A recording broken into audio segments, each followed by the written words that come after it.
Orangeburg is a problem that's well known through many communities. Birmingham, Ann Arbor, Livonia, a lot of communities that the homes were built in the 40s and the 50s. Orangeburg pipe was very common then, especially during the time of the war, because it was harder to get pipe materials, and Orangeburg was a material that was used for a lot of building sewers and city sewers. And Orangeburg is a pipe that is made out of coal tar and wood pulp. It deteriorates over time, sometimes where it takes the shape of a heart and starts to collapse.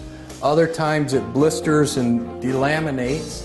And we've been very effective with a hydrojetter to reinstate a full-size opening and then come right behind that with a cured-in-place liner, almost like doing a stint repair. About 6 weeks ago we had a sewage backup in our basement, and RooterMD came out and they cambered the sewer line, and it was loaded with roots. When we cambered the sewer at the Feinfeld residence, we saw that there was several cracks in the pipe. The Orangeburg pipe was delaminating, and in certain parts of it actually had holes in it. We used the camera to get exact measurements, the size of the pipe.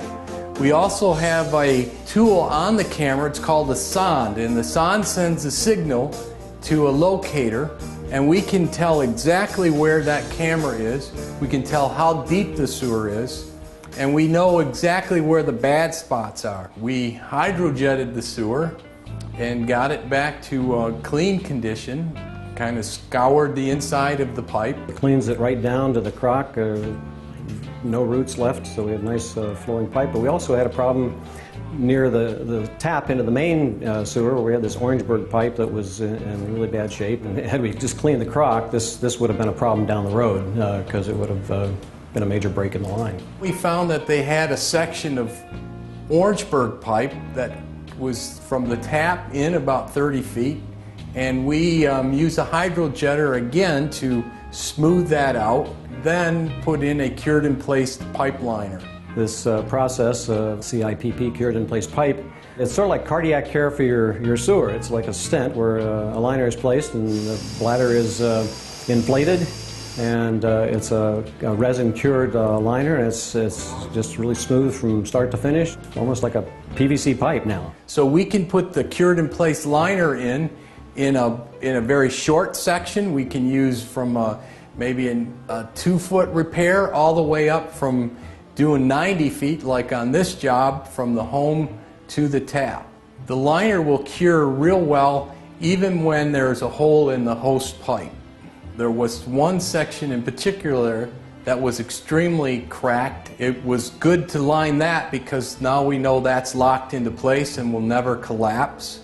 The lining process that we use goes in wet. So when it cures in one continuous piece. It's seamless, and it will actually enhance the flow of the sewer. The main house was built in the 40s. The next owner apparently put a breezeway and a garage right over the sewer line.